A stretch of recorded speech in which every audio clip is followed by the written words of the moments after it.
uma coisa que é importante, ele assim, primeiro, né? Se commodity for desabar, a ação cai.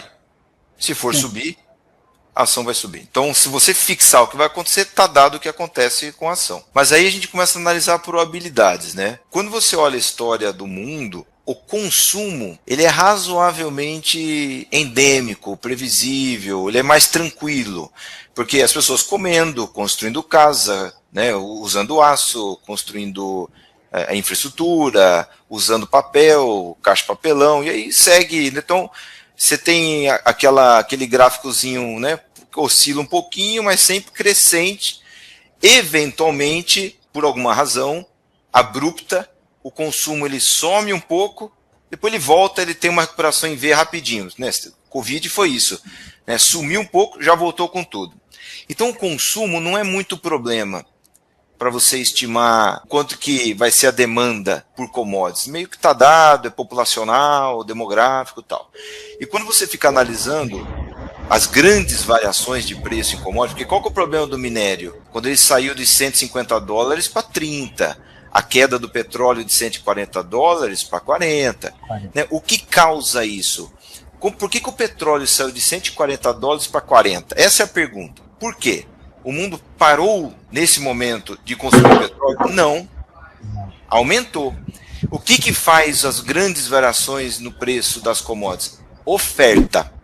A oferta é o principal driver, é o principal fator movimentador dos preços da commodity. Movimentação grande.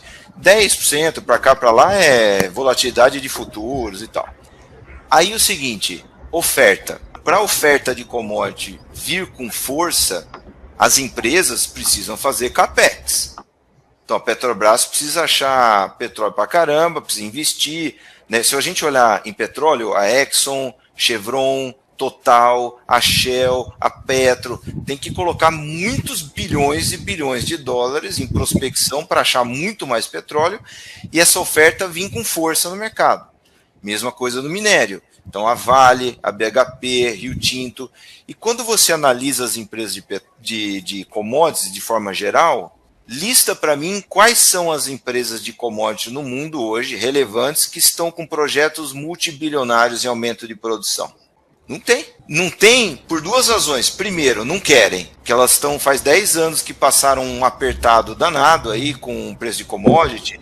E os executivos, os acionistas, eles querem dividendo, recompra e pagar dívida. Então não passa mega projetos, de aprovação de mega projetos nos conselhos das empresas. Segundo, se quisessem investir, como é que está a regulação hoje para você fazer uma nova barragem, uma nova perfuração de poço de petróleo, aterrar alguma coisa?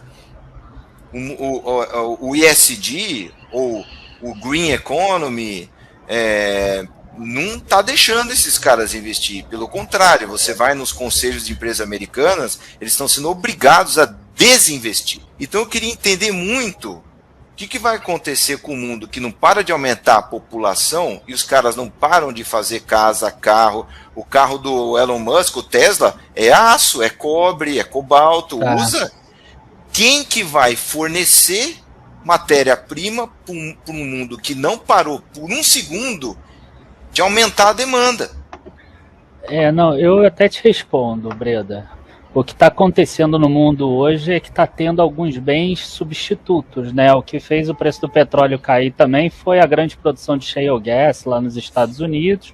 Aí fez cair de 140 para 40. Sim, oferta, mas não exatamente do petróleo, de alguma outra coisa que seja melhor ambientalmente. E embora, né, entrando já na Vale, o minério da Vale seja um dos minérios mais puros do mundo, se não o mais puro do mundo, né, que acaba emitindo menos gases poluentes, a gente tem algumas ligas, por exemplo, e o Werner, que é bem amanhã, ele fala bastante sobre a Ferbasa, a Liga Ferro-Cromo, Liga Ferro-Silício, que acabam substituindo em várias operações aí que acaba sendo menos poluente ainda e que o mundo começa a olhar também. Então, eu não olharia apenas assim, petróleo por petróleo, tá? Ou minério por minério, mas sim o que pode acontecer também, o que pode vir de bem substituto que vai fazer com que a demanda por petróleo e a demanda por minério seja menor, ou tenha que reduzir essa oferta de petróleo, igual o OPEP.